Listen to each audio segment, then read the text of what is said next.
नमस्कार दोस्तों, मैं नेहा सिंह राठौर। आज मैं आप लोगों से कुछ कहना चाहती हूँ। पिछले कई सालों से मैं भोजपुरी बचाओ आंदोलन चला रही हूँ और पिछले कई सालों से भाजपा भोजपुरी में फूहड़ और अश्लील गीत गाने वालों को टिकट देते आ रही है। सबसे पहले फटाफट खोल के दिखाओ फेम मनोज तिवारी जी को टिकट दिया।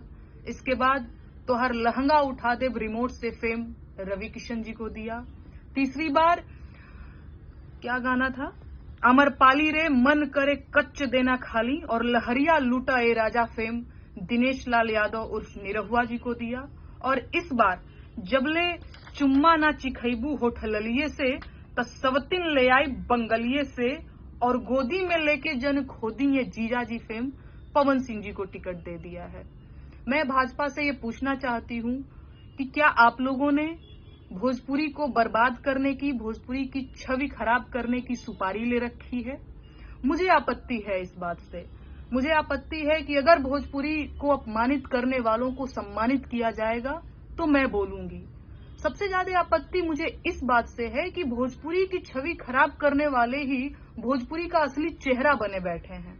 ये नहीं होना चाहिए, ये मैं नहीं होने दूंगी। हो सकता है मेरा बोलना आप लोगों को बुरा लगे, आप लोग मुझे गालियां भी दें, पर घर की सफाई में तो हाथ गंदा होता रहता है।